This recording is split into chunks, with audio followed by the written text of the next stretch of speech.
started this project almost 4 years ago now. We had just finished Black Flag, and we had this intention to say, how can we bring something new to AC? We wanted to modernize AC. We wanted to refresh the experience. And so we set a goal for ourselves to reinvent what it means to be Assassin's Creed.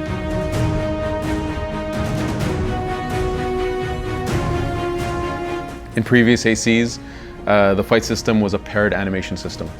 What that means effectively is that when you press attack, the character avatar and an enemy would come together, almost regardless of distance, or up to 10 meters almost, play an animation and split apart.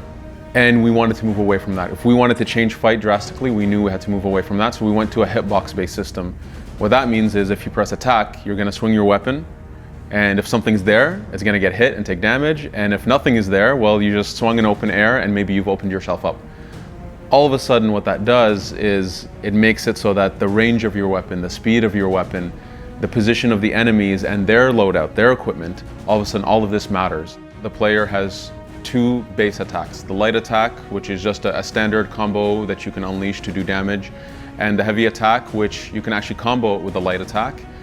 The additional element of the heavy is that it can break the defense of an enemy. So if a shield is up, you can break that. If you charge it, you can put them on the ground. Enemies that are on the ground or enemies that you can get behind their back, you do bonus damage to them. From a defensive standpoint, you have a shield, which will protect you in the front, but not your back. So you have to pay attention to where the enemies are. You have a dodge to actually allow you to escape when you are completely surrounded. And the dodge you can stack up to 3 times before needing to recover from that. And you can also parry with a shield. So if you can time a perfect parry, it also stuns an enemy that allows you to do bonus damage. All these actions that you can do, they build up what we call an adrenaline meter. And as you build adrenaline, it allows you to unleash devastating attacks. So each weapon has its own unique set of attacks. Sometimes it's a singular attack, sometimes it's a chain of attacks, sometimes it's what we call Fury mode, which is a session where you have 10 seconds to unleash hell on your enemies. And Bayek is effectively raging and letting loose. This one shows no mercy! For melee weapons, we have 8 categories, and they play with 3 gameplay pillars effectively. It's range, speed, and the power, the damage of the weapon. As an example, the dual swords, this is by far the fastest set of weapons we have in the game. They're able to unleash a crazy amount of damage over time because of their speed, but they have super short range. Where the Spirit's really about range, and it's decent damage, but it's not the fastest weapon in the game. And this one, it's really about area of effect. Are you surrounded by enemies? Do you want to use the whirlwind attack of the spear to push them away and create some space for you? And then we have our ranged weapons, so our bows. And here we have four categories of weapons, and each category has a ton of different attributes and properties, but effectively we have our warrior bow, which is kind of like a shotgun. You shoot multiple arrows at the same time. Bad for distance, but really good for up-close enemies. Then we have the rapid fire bow, which is kind of like an Uzi or a very fast pistol. If a guy has a shield up and you just want to bring his shield down very quick, shoot him in the foot, shoot him in the head, he'll drop a shield, and then you can go in with your melee weapon. We have the predator bow, which is our sniper, and then the hunter bow, which is a more classic bow type. And then within them, you have the RPG elements that come in, so attributes, properties, damage and stats, and so on. When we get into the attributes of weapons and so on, having a poison-tipped spear is a very different behavior than, let's say, dual swords that can do bleeding damage, where you can hit a guy a few times and bounce out of there and let the bleeding do its thing afterwards.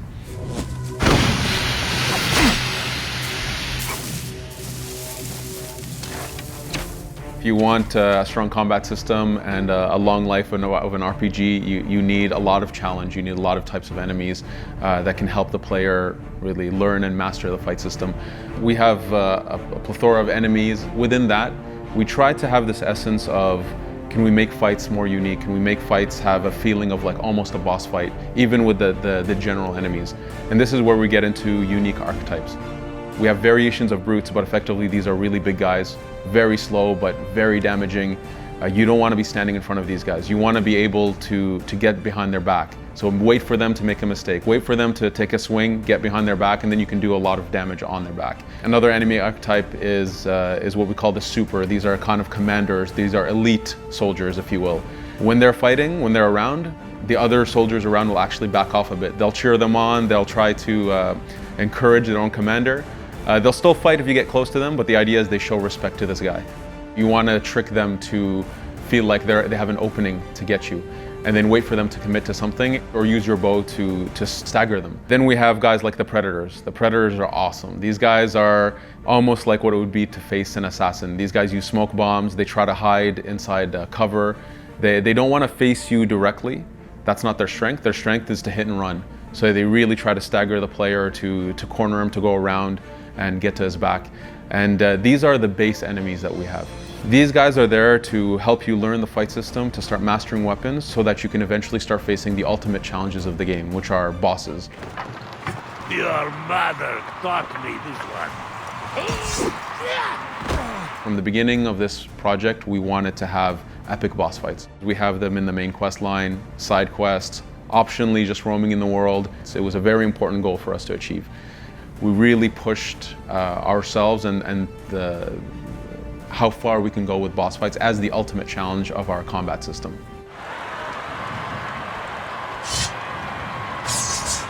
There's two main purposes to the arenas from the initial standpoint, was that they existed in Egypt during this time. So the Greeks had brought them into Egypt. And so we felt, okay, this is a super cool activity that naturally enhances our combat system and our intentions of having boss fights.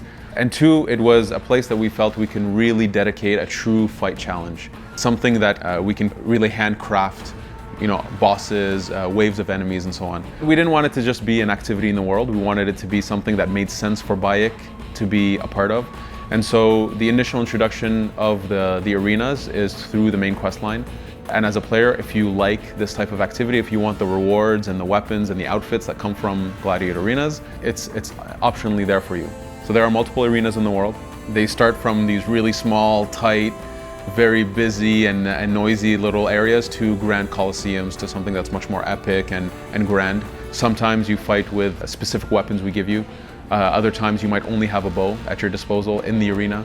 It's always pits, traps, animals are sometimes used. The idea is that we're always crafting a unique fight challenge that leads you up to a unique boss. And with the unique bosses, we've put a lot of effort to make sure that they really stand out. They have a personality. Sometimes they're super aggressive. They love being out in front of the crowd. Blood spilling everywhere. They love that. Other times the bosses are much more subdued. We wanted to make sure that the bosses felt unique and it was exciting. We want players to play these bosses. We don't want people to ignore them. We put a lot of effort to making them really shine.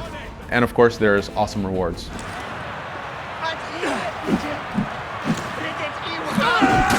We had a very deep urge to bring something new, something that was versatile, that was highly impactful, something that was dynamic, something new to our fans who have been with us for a very long time, and exciting them. And I sincerely hope that with Assassin's Creed Origins, that we do deliver that fresh new experience that respects our fans, respects the lore, but feels very different.